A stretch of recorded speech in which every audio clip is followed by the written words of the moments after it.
my dad, terrified I'd waste my life partying, saddle me with 3 girls he'd adopted, hoping one would eventually become my wife.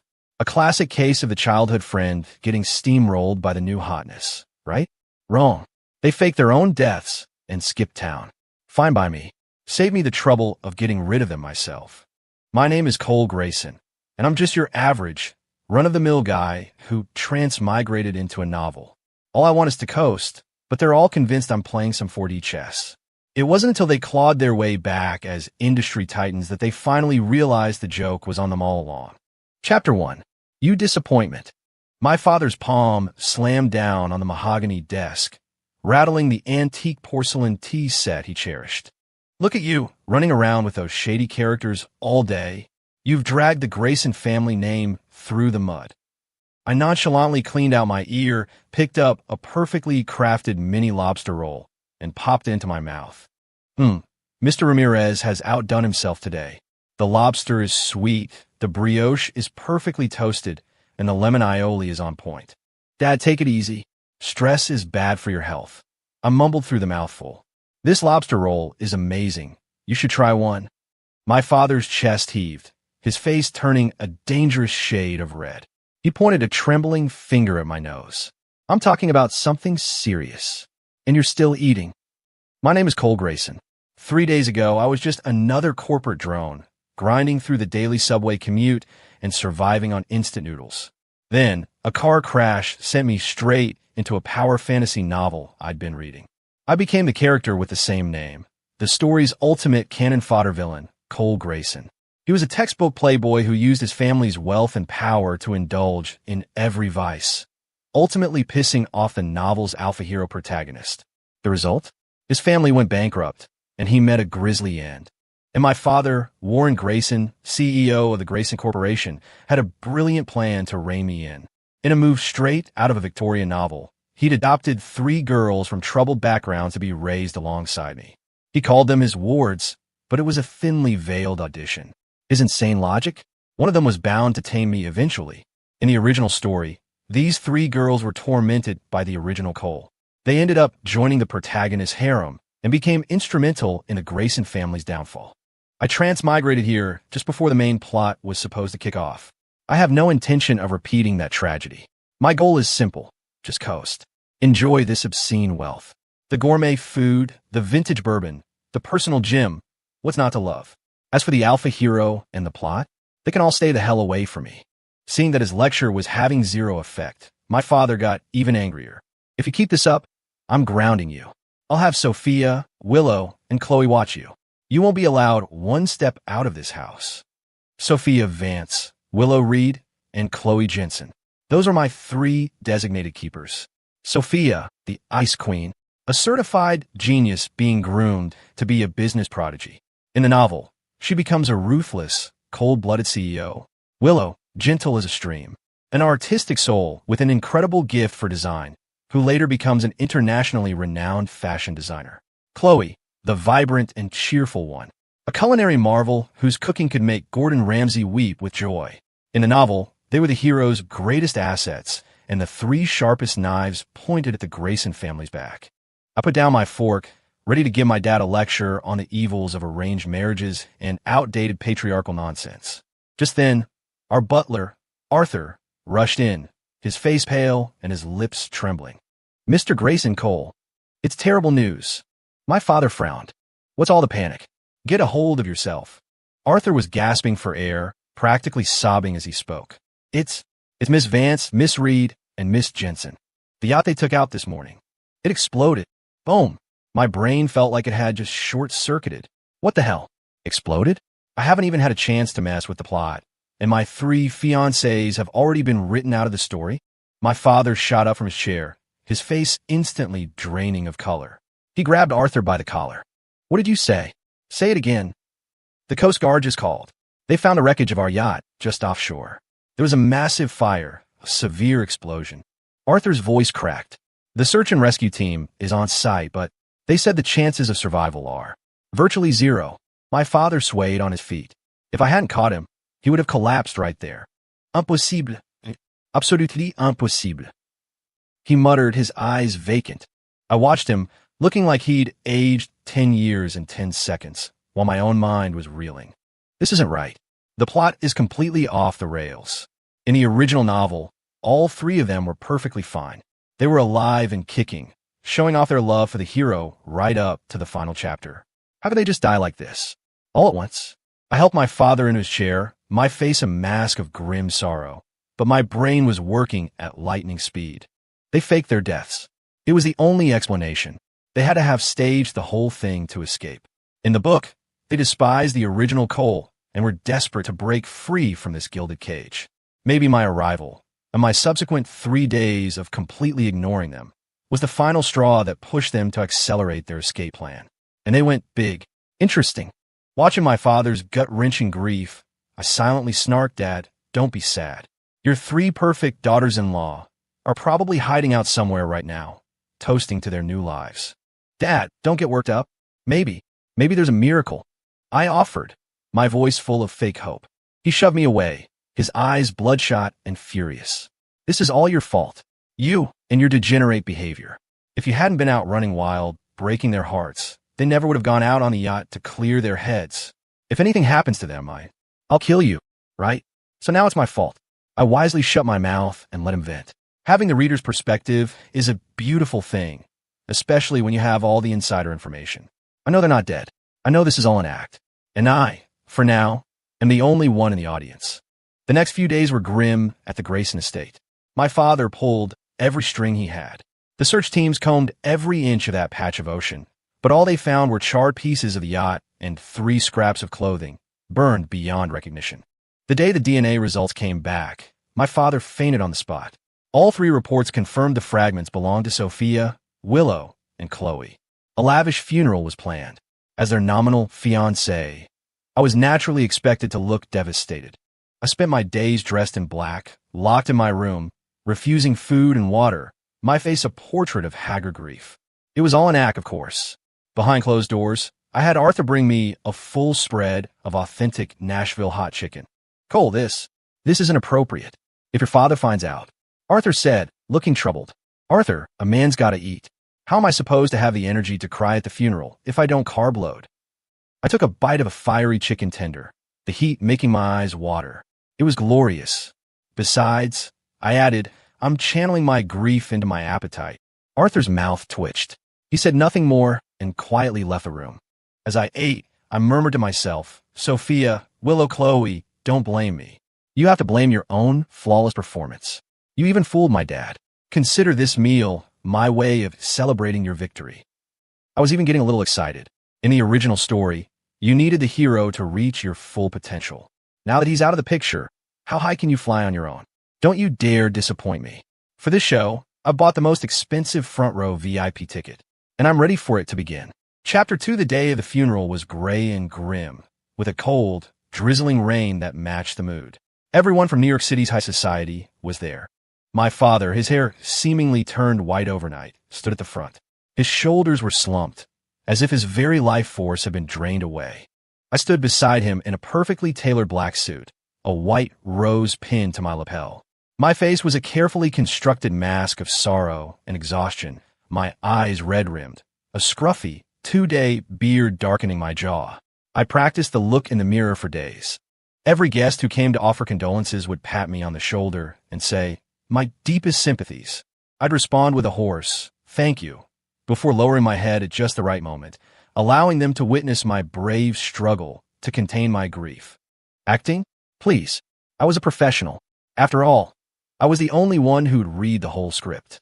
Cole, such a tragedy. Miss Vance and the others were such wonderful young women. A portly man, Mr. Peterson, said with a sigh, though his eyes gleamed with undisguised schadenfreude. Everyone knew the Graysons and the Petersons were bitter business rivals. I lifted my bloodshot eyes and locked them onto his.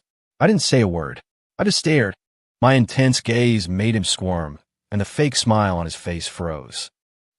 Cole, try not to take it too hard," he stammered, taking a small step back. A humorless smile touched my lips. I let out a short, cold laugh, just loud enough for him to hear. "Mr. Peterson, it's a windy day. Be careful you don't bite your tongue. My family's affairs are none of your damn business." Peterson's face turned the color of a ripe plum. He was furious but didn't dare say anything, slinking away in defeat. The people around me started looking at me differently. The old Cole Grayson was an idiot who only knew how to yell and throw his weight around. The new me could make a man wither with a single glance. That's the kind of confidence you get from knowing everyone else's secrets. The climax of the funeral was my eulogy as the grieving fiancé. I walked up to the podium with a speech my father had someone write for me. It was heartfelt, touching, and beautifully written. I didn't read a single word of it. I stood before the microphone, my eyes sweeping across the crowd. The sound of the rain, the wind, the hushed whispers of guests. I cleared my throat, and the entire assembly fell silent. A lot of you think I'm the one who killed them. My opening line sent a shockwave through the audience. My father's face paled. He shot me a desperate look. I ignored him and continued. You say I'm a cheat, that I'm a scumbag, that I never cherished them for a second. And you know what? You're right. The crowd erupted into murmurs. Is he insane to say something like that? Here of all places? Is he trying to give his father a heart attack?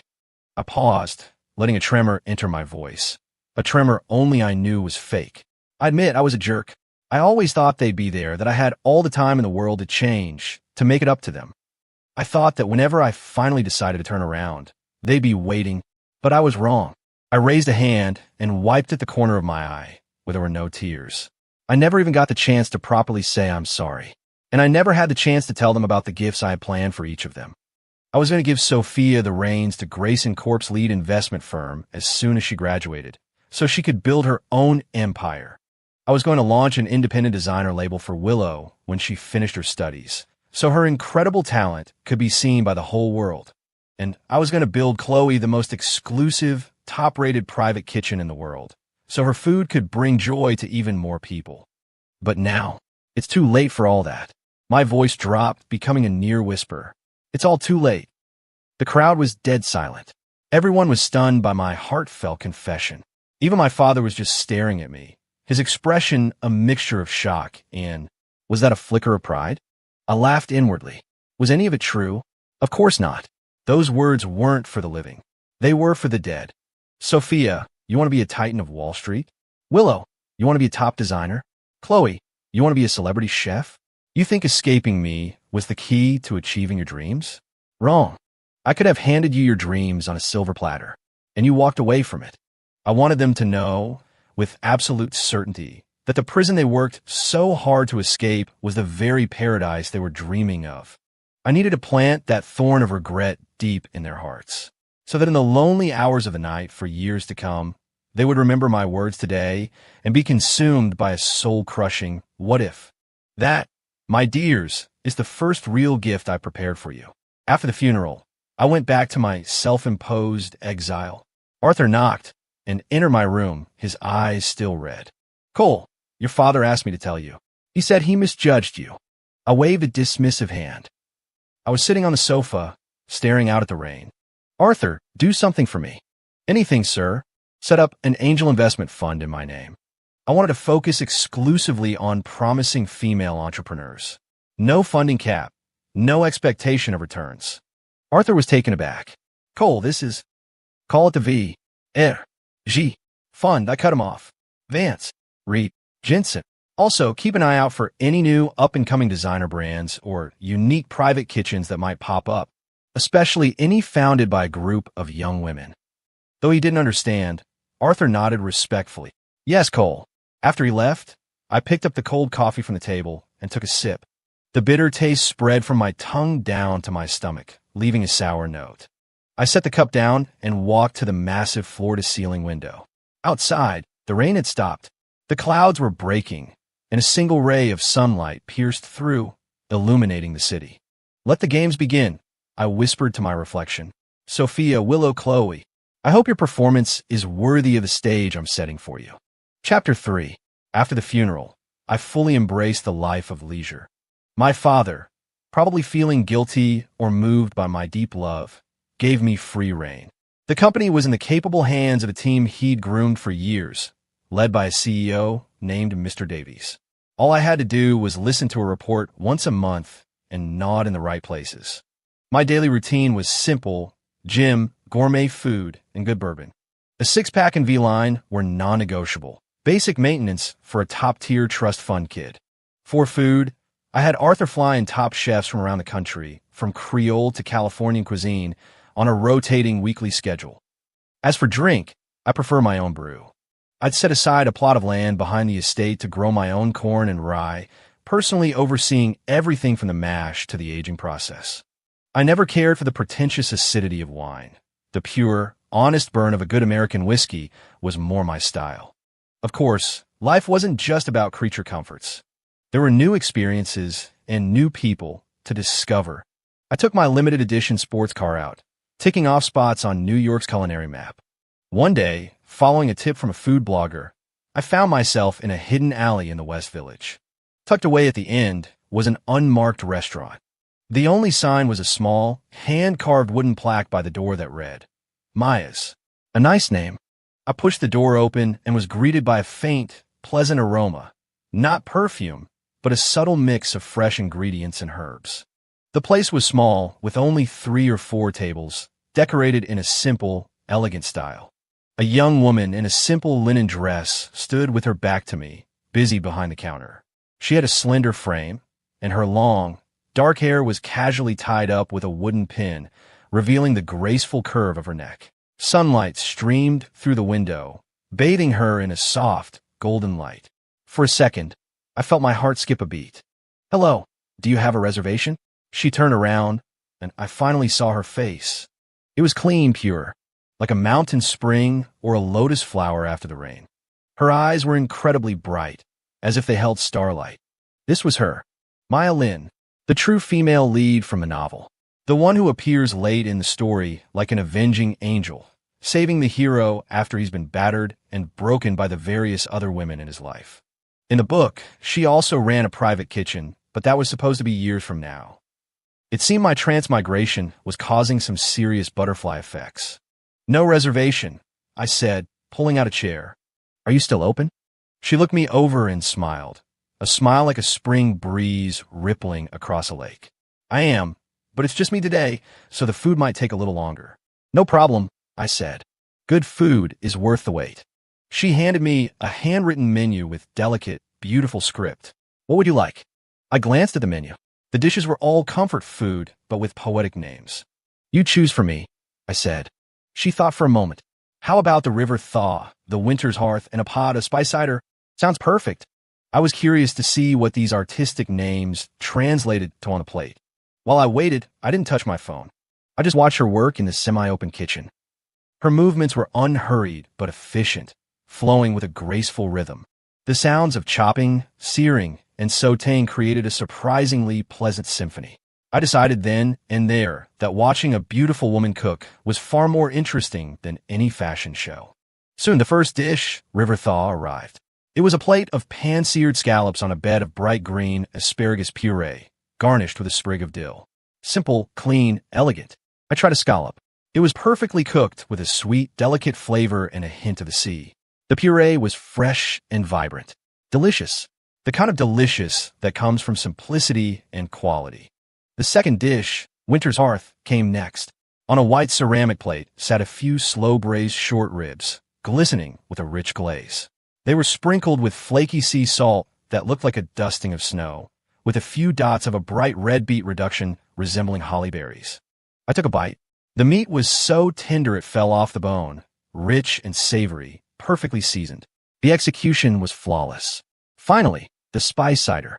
It was served warm, with a hint of sweetness from the apple, a tartness from cranberries, and the lingering warmth of cinnamon and star anise.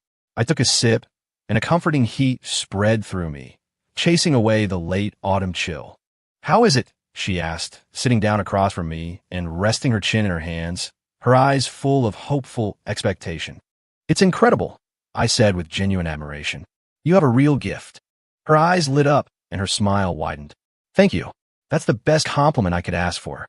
"I'm Cole Grayson," I said, extending my hand. "Maya Lin." She shook my hand. Hers was soft and slightly cool. For a moment, I didn't want to let go. "Get a grip, Grayson. This isn't that kind of story. With talent like this, why not open a bigger restaurant? Hiding in this alley seems like a waste," I asked. She shook her head. "I don't like all the noise and chaos.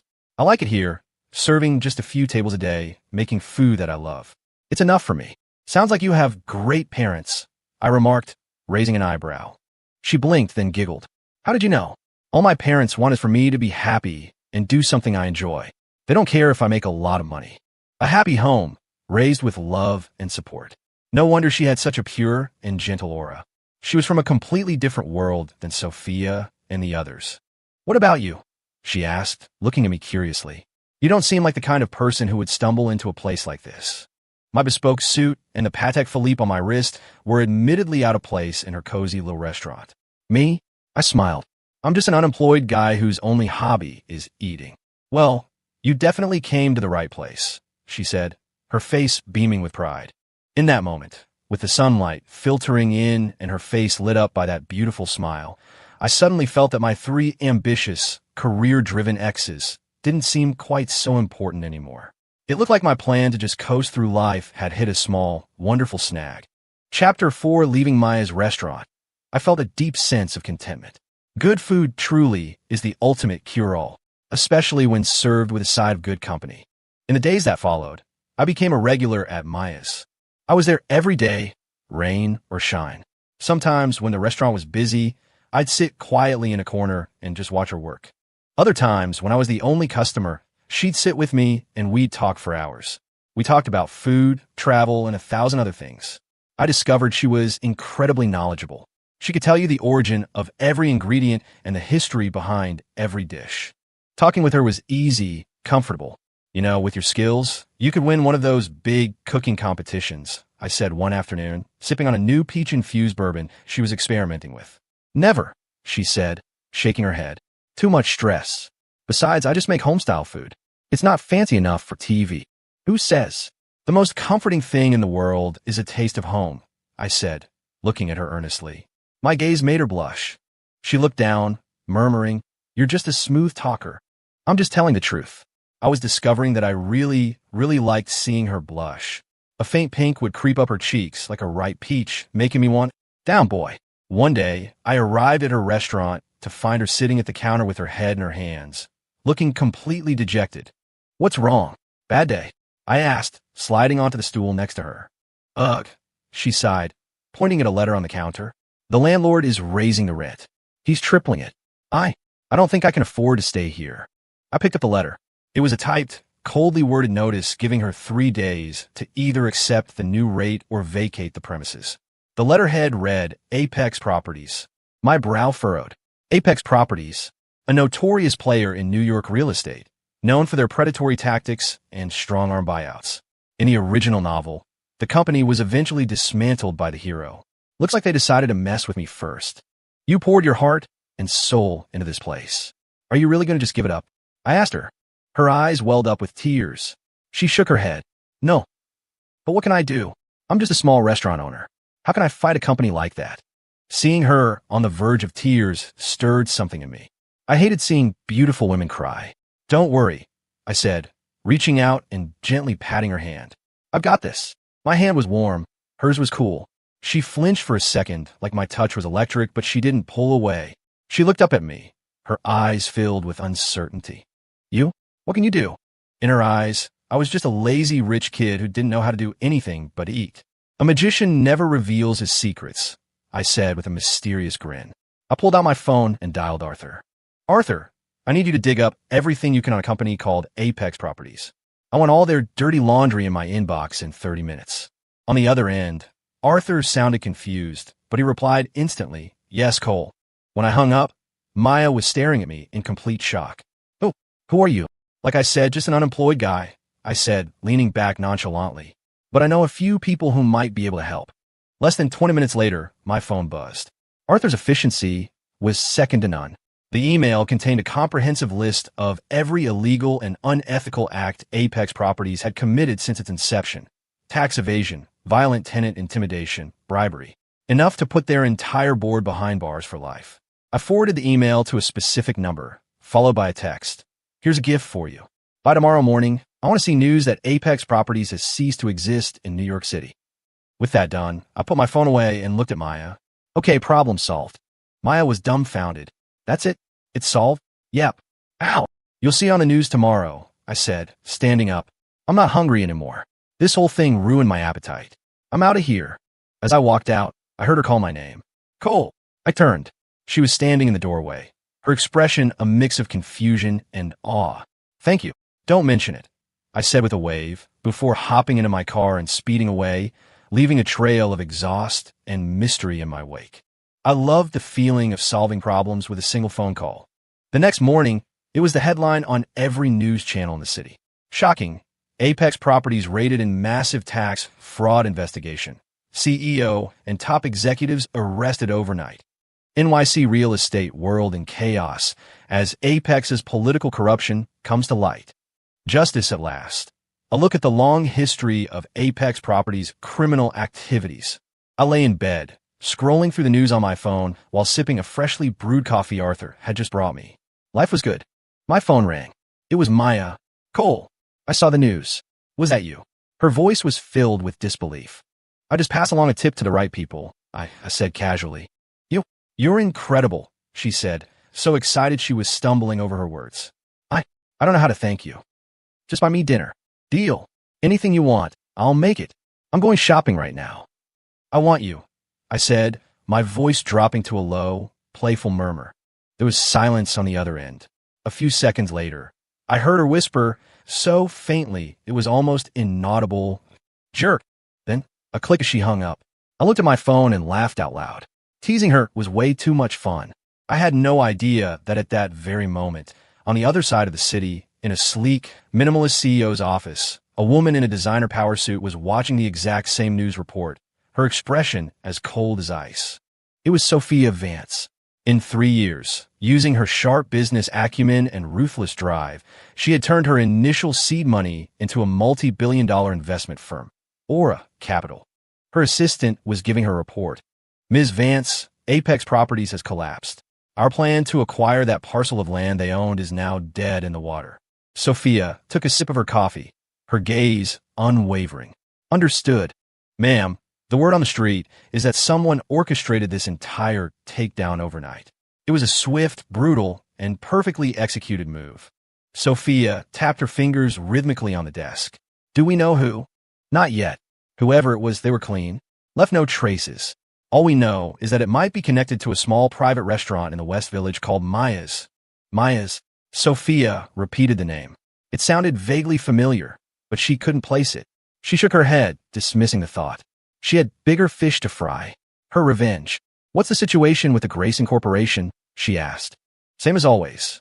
Warren Grayson's health is failing, and he's delegated most of the operations to his management team.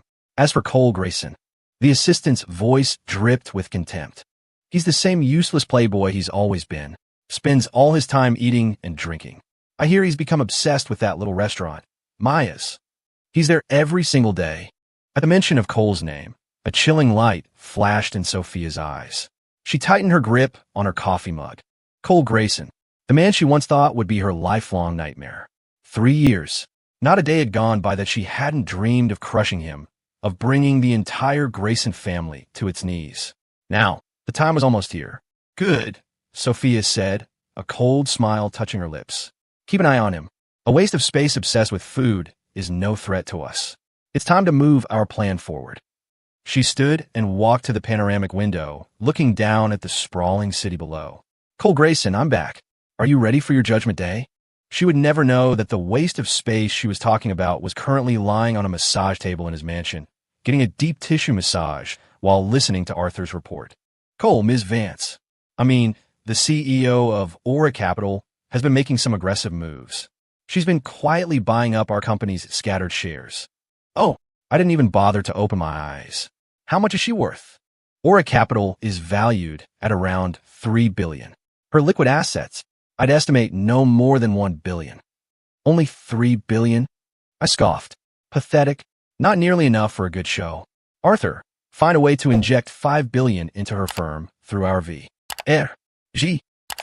Arthur was shocked. Cole, why would you? If she wants to play, let's make it a real game. A bigger stage makes for better drama, I said calmly. By the way, how are Willow's design label and Chloe's restaurant chain doing? Miss Reed's brand, Willow Reed Designs, has gained some international recognition. And Miss Jensen's restaurant, Chloe's Table, has become a viral sensation. You need reservations months in advance. Good. Give them each a $5 billion investment from the fund as well. Tell them to go big. The bigger, the better. Yes, Cole. Though he clearly didn't understand my motives, Arthur was, as always, loyal and efficient. I wave him away. The masseuse hit a perfect pressure point in my shoulder, and I almost drifted off to sleep. Revenge? Bring it on.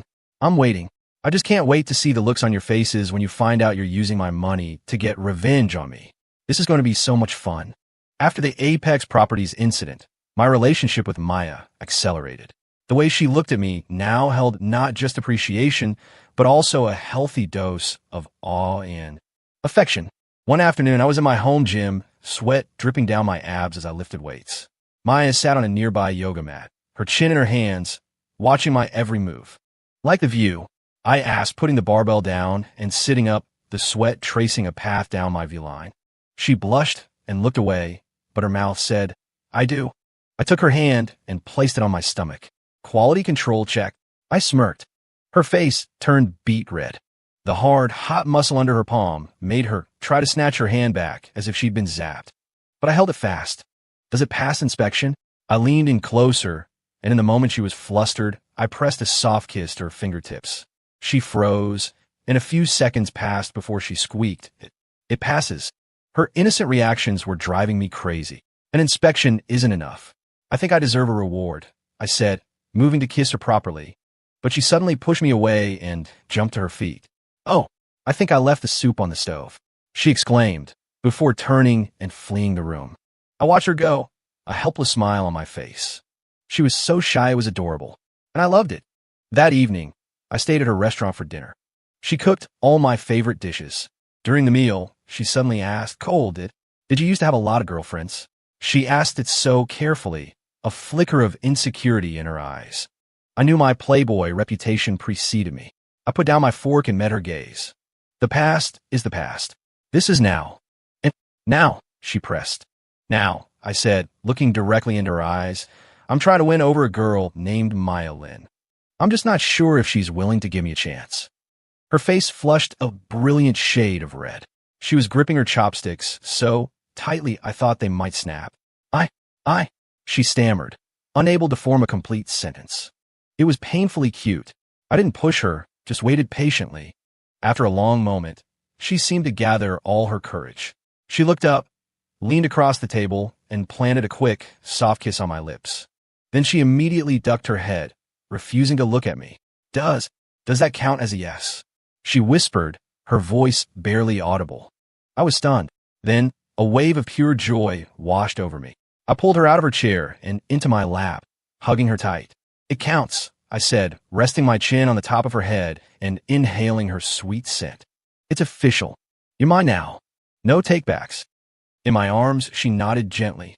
In that moment, I felt like I had the whole world. The transmigration, the cannon fodder role, the ridiculous revenge plot. None of it mattered anymore. All I wanted was to spend the rest of my life with this girl. After we got together, our days were filled with a sweet, syrupy happiness. I moved my coasting operation from my mansion to her little restaurant. I'd act as her sous chef while she cooked, or sometimes just sit and watch her. She loved to trace the lines of my abs, saying she liked how they felt. So I found increasingly creative ways to accidentally show them off. Reaching for a high shelf so my t-shirt would ride up. Wiping sweat with the hem of my jersey after a game of one-on-one. Each time, I was rewarded with a little gasp and a pair of sparkling eyes. My favorite pastime was stealing kisses when she wasn't paying attention. Kisses on her forehead, the tip of her nose, her earlobe. Each time she would blush and give me a half-hearted glare. Those small victories were addictively sweet. We even adopted a cat, a chubby orange tabby. She'd found in the alley behind the restaurant. I named him Midas. Funnily enough, Midas seemed to have a better living arrangement than either of us. He'd spend his days at my mansion, eating gourmet cat food and sleeping on velvet sofas, then head back to Maya's restaurant at night to stand guard like the king of his domain. Maya and I were basically his two personal servants. One day, Maya's parents made a surprise visit from out of town. I happened to be at the restaurant. Maya was so nervous her palms were sweating. Oh my God, what do? I haven't told them I have a boyfriend. Sooner or later, They have to meet the schmuck who stole their daughter, I said, pinching her cheek reassuringly. You're the schmuck, she said, swatting my hand away. The door opened, and an elegant-looking middle-aged couple walked in. Maya! Mom! Dad! Maya rushed to greet them. They noticed me and paused. And who is this? Her mother asked, looking me up and down. I'm Mr. and Mrs. Lynn. My name is Cole Grayson. I'm Maya's boyfriend, I said, stepping forward and introducing myself politely. Her father's brow furrowed, his eyes sharp and critical. Cole Grayson, as in the Grayson Corporation's Cole Grayson. It seemed my reputation had reached even their generation. That's me, I admitted without hesitation. Her father's expression darkened. Her mother pulled Maya aside and whispered, Maya, honey, why would you get involved with someone like him? He has a terrible reputation. Maya got defensive. Mom, Dad, don't listen to the rumors. Cole isn't like that at all. He's wonderful to me. Wonderful, her father scoffed. A playboy like him? For how long? Maya, you're too naive. Listen to me and break up with him. I remained silent, just watching. I knew this was a test I had to pass. I had to show them I was serious about Maya. But Maya wasn't having it. She stepped in front of me, like a mother hen protecting her chick. No, I'm not breaking up with him. If you can't accept him, then I'll just elope with him. Seeing her small frame stand up to her beloved parents for my sake made my heart swell. Maya, don't talk to your parents like that, I said gently, taking her hand. I turned to them. Mr. and Mrs. Lynn, I know my past reputation doesn't inspire confidence. But please give me a chance. Give Maya a chance. Time will prove everything. I don't need you to prove anything. Maya suddenly spun around, stood on her toes, wrapped her arms around my neck, and right in front of her parents, kissed me with everything she had. The world went silent. Even the air seemed to freeze. I could practically hear her parents collectively gasp. The kiss was fierce and defiant. After a long moment, she pulled away, her eyes shining as she looked at her parents and declared, I love him, and I'm going to be with him, whether you approve or not. A public, binding declaration. Bold. I liked it. Her father was speechless with anger, and her mother just looked stunned. I smiled at them, pulling Maya into my arms. You see, Mr. and Mrs. Lynn, it's not really about your approval anymore. Your wonderful daughter has already claimed me. Looks like you're stuck with me. Chapter 6 in the end, Maya's parents couldn't win against her. They stayed for a few days and saw for themselves how I doted on her. I remembered all her little quirks. Her coffee, light with 2 sugars. The way she curled up in the corner of the sofa when she read. Her fear of the dark, which is why I'd had motion-sensing night lights installed in every corner of the house. To grant even her smallest whim, I would reveal skills they never expected me to have. She mentioned wanting to see a meteor shower, so I had Arthur arrange a private viewing at the Hayden Planetarium. She said she missed karaoke, so I had a professional-grade recording studio built in the villa in a single day. Maya's father went from glaring at me to silent observation to, finally, a grudging acceptance. Before they left, he pulled me aside. Kid, I don't care what you were like before. But from now on, if you ever hurt my daughter, I'll hunt you down. I swear on my life. You have my word, sir, I promised him solemnly. She's the only one for me. After her parents left, our life returned to its peaceful, sweet routine. Meanwhile, Sophia and the others were moving full steam ahead with their grand revenge plot. Fueled by the billions I'd anonymously invested, their careers skyrocketed. Sophia's Aura Capital became a dominant force on Wall Street, taking the market by storm and rising to rival even the Grayson Corporation. She became a regular on the cover of Forbes, hailed as the new queen of finance. Willow's Willow Reed designs became the talk of Paris Fashion Week, sought after by celebrities and socialites. Her style was praised as the perfect fusion of Eastern elegance and modern minimalism. Chloe's Table grew from a small private kitchen into a nationwide chain of high-end restaurants. Getting a reservation was said to require booking 6 months in advance. The 3 of them became the most celebrated goddesses of vengeance in New York's high society. Everyone knew their story, the dead wards of the Grayson family, now back with a vengeance. Everyone knew their success was driven by their desire for revenge against the man who had wronged them, Cole Grayson. Overnight, I became the city's biggest joke. Did you hear? Those 3 women the useless Grayson kid cast aside are all titans of industry now. Ha ha, talk about a slap in the face. I heard Aura Capital is actively trying to short Grayson Corp stock. Cole must be terrified. What does he know? He's probably shacked up with some new Instagram model, completely oblivious. I ignored all the gossip. I continued my daily routine, picking Maya up, going grocery shopping with her, and being the guinea pig for her new recipes. The hashtag Where's Cole Grayson even started trending on Twitter. Paparazzi had snapped photos of me sleeping in until noon every day before driving my sports car to Maya's little restaurant, where I'd stay for the rest of the day. The consensus online was that I was so intimidated by my ex's success that I'd given up on life and completely degenerated. Ironically, the hashtag actually caused Grayson Corp's stock to soar. The market's logic was bizarre. If the heir is this lazy and carefree, it must mean the company is running so perfectly it doesn't need him. Bye. I nearly choked on my coffee reading the news. This generation of internet commenters was truly something else. Maya saw the news too. She looked at me with concern.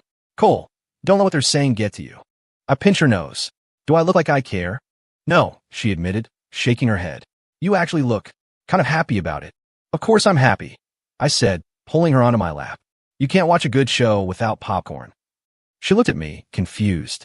I didn't explain. I just asked her, do you want to see an even better show? What kind of show? A grand finale, I said, a playful glint in my eyes. About revenge. In truth, the annual New York Business Charity Gala was just around the corner. It was the premier event for the city's elite. It was also the stage Sophia had chosen for her official declaration of war. I received an invitation. So did Sophia, Willow, and Chloe. I knew they were planning a big surprise for me and the Grayson family that night. And I, in turn, had a little gift prepared for them. A gift they would never, ever forget. Chapter 7, the night of the charity gala, was a dazzling affair. I arrived in a sharp white tuxedo with Maya on my arm. She wore a flowing, pale blue gown, her long hair cascading over her shoulders. With her simple makeup, she looked like a goddess who had stepped right out of a painting. Our entrance immediately made us the center of attention. 100 pairs of eyes, filled with curiosity, contempt, and gleeful anticipation, turned our way. Look, it's Cole Grayson. He actually had the nerve to show up. Who's the girl with him? She's beautiful. Too bad she's with that loser. This is going to be good. I heard Ms. Vance and her friends are coming tonight. I paid them no mind, leading Maya straight to the gourmet food buffet in a corner. Try this. The lobster is incredibly fresh, I said, spearing a piece with a fork and holding it to Maya's lips. Maya shifted uncomfortably. Everyone's watching. Let them watch. I'm feeding my girlfriend. It's my God-given right, I said, popping the lobster into her mouth. She chewed delicately, a faint blush on her cheeks. Nearby, a group of young women were whispering excitedly behind their hands. Oh my God, they're so cute. You know, Cole Grayson doesn't seem so bad up close. I know, right? The way he looks at his girlfriend is so sweet. Just then, a stir at the entrance drew everyone's attention. The crowd parted like the Red Sea. Sophia, Willow, and Chloe walked in side by side. Sophia was in a stunning black, strapless gown, exuding an aura of cold, powerful authority. Willow wore a modified cheongsam of her own design, elegant with a hint of aloofness. Chloe was in a fiery red pantsuit, bold and radiant. The three of them represented the pinnacle of New York's new female elite. Their arrival instantly stole the spotlight. Every eye in the room was on them. Then, in unison, every eye shifted back to me. The entire room was buzzing with anticipation for the showdown of the century. The exes versus the new girlfriend, the Avengers versus their target. Sophia's gaze shot across the room like a dagger, aimed straight at me. When she saw Maya smiling by my side, her eyes grew so cold they could have frozen fire. They walked towards us, their steps graceful and deliberate. The air grew thick with tension. You could have cut it with a knife. Maya sensed the shift and instinctively tightened her grip on my arm. I patted her hand, giving her a reassuring look. Cole, it's been a while, Sophia said, her voice as frosty as her demeanor. It has, I smiled. You three are major players now.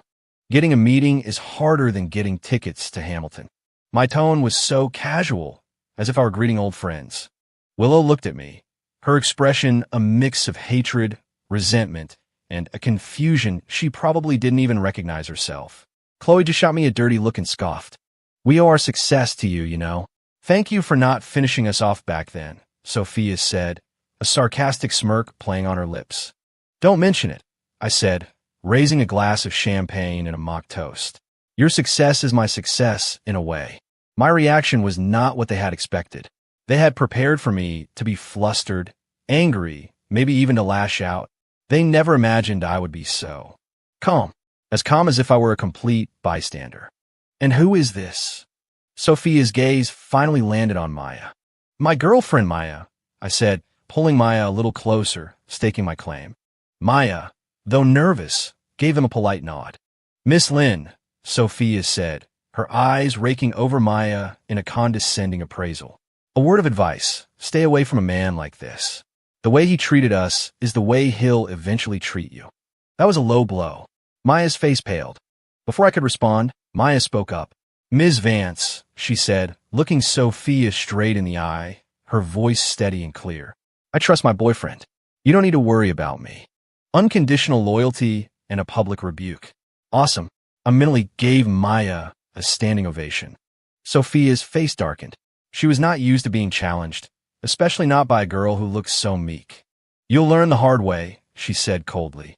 Just then, the host of the event, New York's wealthiest man, Richard Sterling, walked over with a glass of champagne. Cole, my boy, it's been too long. You're looking sharp. Sterling greeted me with a booming voice and a wide grin. Everyone was stunned. Richard Sterling, a man even my father treated with the utmost respect, was acting like I was his best friend. Mr. Sterling, I acknowledged with a nod. And this must be your lovely lady. Absolutely stunning. You two make a perfect couple. Sterling then turned his charm on Maya, showering her with compliments. The expressions on Sophia's and her friends' faces turned even uglier. Sterling, seemingly oblivious to them, clapped me on the shoulder. Cole, that tip you gave me on the green energy startup? I invested, and my return quintupled in 3 months. Your insight is uncanny. We have to get drinks again soon. I need to pick your brain. The entire hall was silent. Everyone was staring at me as if I'd just grown a second head. Me? Giving Richard Sterling investment advice? Advice that made him a fortune? How is that possible? I just smiled modestly. You're too kind, Mr. Sterling. It was just a lucky guess. Nonsense, Sterling proclaimed. In my book, you're the next Warren Buffett. A public endorsement from the biggest shark in the tank. The effect was magnificent. I could see Sophia's knuckles turning white as she gripped her champagne flute. Her perfectly planned power move, designed to humiliate me, had been completely neutralized by Sterling's casual praise. Not only had I not been embarrassed, but I'd been elevated to a level she couldn't touch. She couldn't understand it. Why? Why would a loser like me have the respect of a man like Richard Sterling? Of course, she didn't understand. She didn't know that half of Sterling's success was thanks to the spoilers I'd given him from the novel I'd transmigrated into. I looked at her face, a mask of shock and frustrated rage, and felt a single, perfect word resonate in my mind. Score. Ms. Vance, I said, turning to her with a grin like the Cheshire Cat. I believe you were saying something about settling a score. Shall we begin? My question landed like a sharp slap across Sophia's face. Her complexion shifted from pale to red and back again, her hand trembling as she held her glass. Willow and Chloe, standing beside her, looked equally dumbfounded. They couldn't fathom how their triumphant return had gone so spectacularly wrong. Don't get cocky, Cole, Sophia said, taking a deep breath to compose herself. Riding on someone else's coattails is hardly an accomplishment. As soon as she finished speaking, a series of slow, deliberate claps echoed through the hall. Clap, clap, clap. All heads turned to see a distinguished elderly man in a bespoke suit, leaning on a cane, making his way through the crowd, flanked by an entourage. Mr. Croft, Julian, what a surprise to see you here. The room buzzed with excitement again. The newcomer was Julian Croft, the most revered food critic in the nation. A single word from him could make or break a restaurant. Mr. Croft ignored the fawning crowd and walked directly to me. Young Cole, I've been dreaming of that autumn frost bourbon you brew. When can an old man get his hands on another bottle? He asked, his eyes twinkling. Once again, I was the center of attention. Mr. Croft, if you enjoy it that much, I'll have Arthur send a case over to you tomorrow, I said with a smile. Ha ha ha, wonderful, he boomed. His eyes then fell on Maya and the plate of lobster she had just been eating. Young lady, I was watching your technique with that lobster. It was quite masterful. May I ask who your mentor was? Maya was floored. Mr. Croft, sir, it's an honor. I didn't have a mentor. I just taught myself. Mr. Croft's eyes lit up. He glanced at the other dishes on our table. Are these your creations as well? I just whipped them up in the kitchen. Maya said, blushing. Mr. Croft picked up a fork, tasted a small bite of each dish, and then closed his eyes. After a long moment, he let out a deep, contented sigh, his face a picture of pure bliss. Simplicity perfected. True mastery, he declared. My dear, your skill has captured the very soul of American cuisine. I must admit, I am humbled. Boom! The room exploded. Julian Croft, the titan of gastronomy, humbled by an unknown young woman? This was even more shocking than Richard Sterling calling me the next Warren Buffett. Chloe's face went white as a sheet. Her culinary skill was her greatest source of pride, the foundation of her success. Now, with a single sentence, Julian Croft had shattered that foundation. She stared at Maya, her eyes burning with jealousy and disbelief. Mr. Croft took Maya's hand. My dear, have you ever considered joining the American Culinary Federation as an honorary board member? A talent like yours must be shared with the world. Maya was completely overwhelmed and looked to me for help. I gave her a reassuring smile and a nod. Before she could answer, another voice cut in. Julian, you can't monopolize all the talent. A stylish, elegant Frenchman walked over, followed by a team of assistants. It's Pierre Dubois, someone gasped. He was the godfather of French haute couture. When Willow saw him, her eyes widened. Dubois was her idol, the man whose legacy she aspired to surpass. Dubois walked straight to Maya and gently lifted the hem of her pale blue gown, his eyes filled with wonder. Mademoiselle, he said, his voice reverent. May I ask which master designer created this gown? The design, the tailoring? It is a work of genius. Maya blinked. I made it myself. What? Dubois exclaimed dramatically. You made this yourself? Oh, mon Dieu. Are you a culinary genius and a design prodigy? He turned to Willow, his tone laced with a hint of pity. Willow, your designs are excellent, but compared to this young lady's work, they're missing something crucial. Willow stood frozen, her voice trembling as she asked, what are they missing? Love, Dubois said simply. I can feel, in every stitch of this dress, the creator's deep affection for the one who wears it. That is soul. It is something that technique alone cannot replicate. Your work is beautiful, but it is cold. It has no soul. Willow stumbled back as if she'd been struck by lightning, her face ashen. Her pride, her talent, everything she had built was crushed in that single moment. Her idol had just called her work soulless. And the genius he praised was the unassuming girl standing next to Cole Grayson, a girl she had never even considered a threat. The irony was crushing. The atmosphere in the room had become surreal. It was clear to everyone now. This wasn't Sophia's revenge party. This was Cole Grayson's personal stage. More specifically, it was the stage he had built to coronate his girlfriend, Maya. He was showing the entire world just how exceptional his woman was. Sophia watched it all unfold, feeling like the world's biggest fool. Her meticulously laid plans had become a joke. She thought she was the hero returning to slay the dragon, only to find the dragon wasn't even paying attention to her. Instead, he'd casually unveiled a phoenix that blinded everyone with its brilliance. Why? Sophia stared at me, her voice trembling on the verge of a breakdown. How is this possible? You're supposed to be a loser, a good-for-nothing playboy.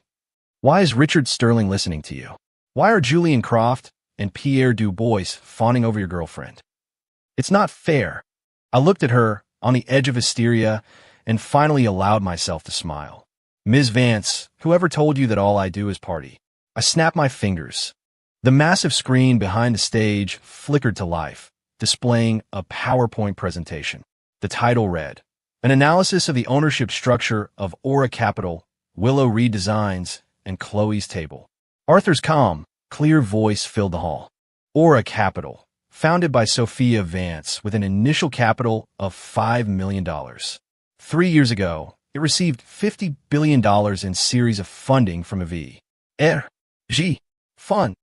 Willow Reed Designs, founded by Willow Reed. 3 years ago, it received $50 billion in series of funding from the V.R.G. Fund.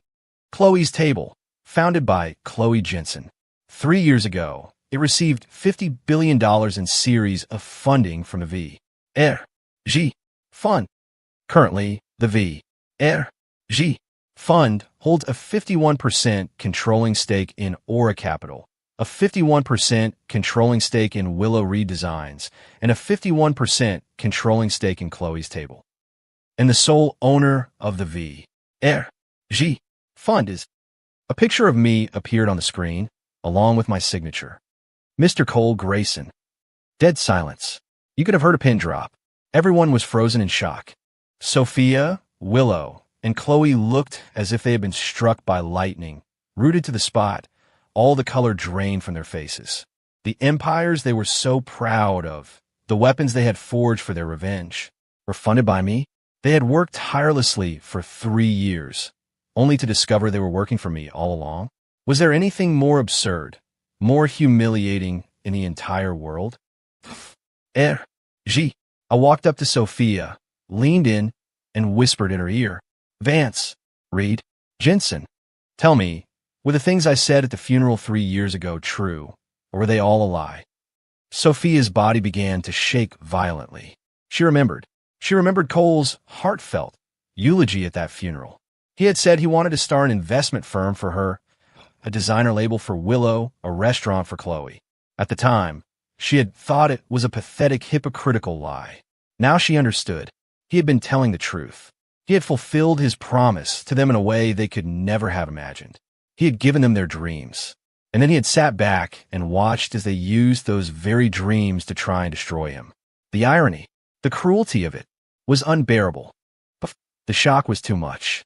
Sophia coughed, and a spray of blood erupted from her mouth, staining the pristine white carpet. Her vision went black, and she collapsed to the floor. Chapter 9. Sophia's collapse was the first domino to fall. Willow and Chloe swayed on their feet, their faces a ghostly white. Their entire reality had been shattered in an instant. 3 years of hard work, 3 years of struggle, 3 years of burning hatred. All of it had been reduced to a cruel joke by the devastating truth. They thought they were the protagonists of a comeback story, only to find out their script had been written by someone else. They thought they had reached the summit, but they had never left the palm of his hand. The fall from such a great height was enough to break anyone. I looked at Sophia's unconscious form on the floor, my expression neutral. This was all part of the plan.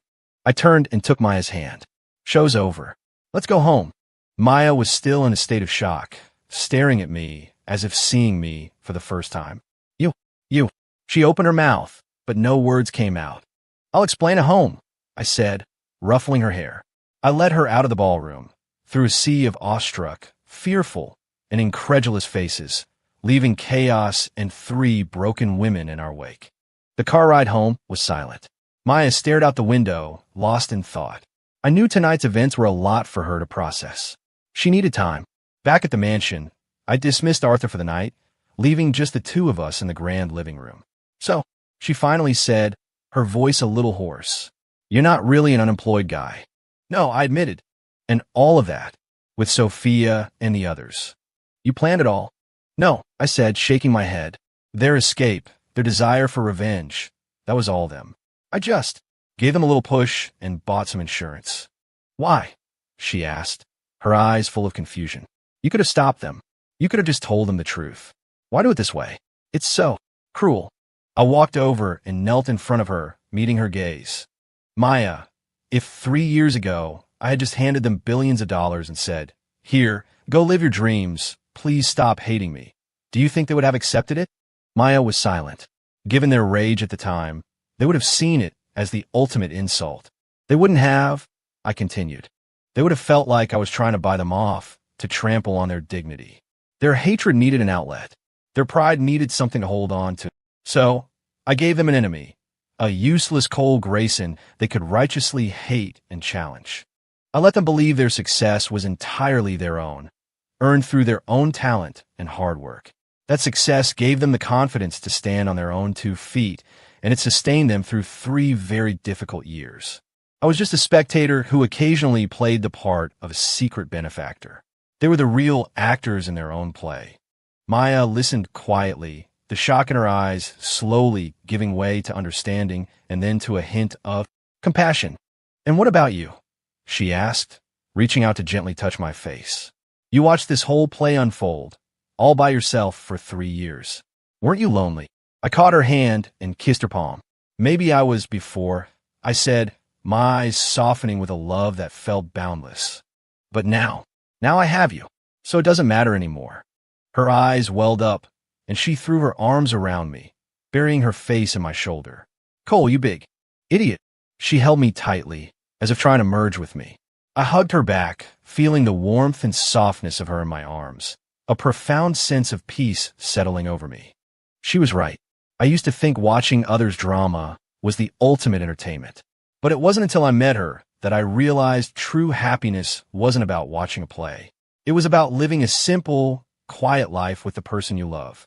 "From now on, no more plays, okay?" she murmured into my shoulder. "Let's just live our own lives." "Okay," I whispered, kissing the top of her head. "Whatever you want." Coasting through life is only perfect when you have someone to coast with. Chapter 10. After that explosive gala, the landscape of New York's business world was redrawn. Everyone now knew that the lazy, coasting heir to the grace and fortune was, in fact, a terrifying mastermind. He had quietly orchestrated a 3-year-long game, manipulating 3 of the city's brightest, rising stars like puppets on a string. His cunning and ruthlessness were the stuff of legends. No one dared to underestimate me again. Wherever I went, I was addressed with a new level of respect as Mr. Grayson. Sophia, Willow, and Chloe vanished from the public eye. Aura, Capital, Willow Reed Designs, and Chloe's table were taken over by professional management teams I appointed. I didn't destroy them. They still held their original shares and would receive massive dividends every year, ensuring they would be comfortable for life. But the empires they were so proud of were no longer theirs to command. I heard that when Sophia woke up, she locked herself in her apartment for 3 days straight. Willow and Chloe left the city that very night, their destinations unknown. None of it concerned me anymore. My life returned to its happy, predictable rhythm. I spent my days with Maya, testing new recipes, brewing bourbon, playing with our cat, Midas. It was a perfect existence. My father finally, completely, let go of the reins. One night, after a few too many glasses of whiskey, he grabbed my hand, his eyes wet with tears. "Cole, my boy, I was wrong. I shouldn't have pushed you all those years. You're better than me. So much better." I patted his back and said nothing. I knew he finally understood my philosophy. True strength isn't about micromanaging every detail. It's about seeing the big picture, controlling the board from a distance. You let the experts handle the details, while you enjoy life and steer the ship. That is the art of truly winning at life by doing nothing at all. One sunny afternoon, Maya and I were sitting under the grape arbor in the backyard, sipping iced tea and enjoying the warmth. Arthur approached us. "Cole, a Ms. Vance is here to see you." I raised an eyebrow. "Sophia? What could she possibly want?" I glanced at Maya, who gave me a slight nod. "Let her in, Arthur." A few moments later, Sophia walked into the garden. She was thinner and looked worn out. The icy, arrogant armor she used to wear was gone, replaced by a fragile vulnerability. She wore a simple white dress, no makeup. She looked like a different person. She stopped a few feet away from us, her gaze fixed on me. Her expression was a tangled mess of resentment, regret, confusion, and something else I couldn't quite decipher. A strange sort of dependence. "What is it?" I asked calmly. She bit her lip, as if mustering all her courage.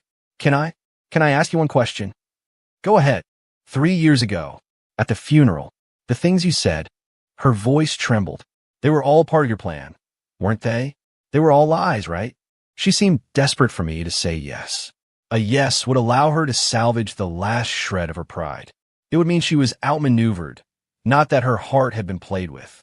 I looked into her hopeful, pleading eyes and remained silent for a long moment. Then I smiled. "What do you think?" I didn't give her an answer. Sometimes, the most brutal answer is no answer at all. Let her spend the rest of her life guessing, living in that uncertainty. That was my final gift to her. Sophia swayed, the last bit of color draining from her face. She took one last, long look at me, and then at Maya, who sat peacefully by my side. A flicker of hopeless envy crossed her face. Then she turned and walked away without another word. Watching her lonely figure disappear, Maya sighed. "Did you have to do that?" "Some things need a clean ending," I said, pulling her into my arms. "Let's not talk about them anymore. It ruins the mood. So, what's for dinner tonight?" Maya leaned against my chest, thinking, "Let's make a big pot of beef stew. It's getting colder. Something warm would be nice." Perfect. The sun warmed my skin. My love was in my arms. Servants bustled quietly in the distance, and the cat purred contentedly at my feet. This was it, a life of quiet bliss. My life didn't need epic tales of revenge and triumphant returns. All I wanted was to share 3 meals a day, through 4 seasons a year, with the woman I love. To quietly, peacefully win this long game called life.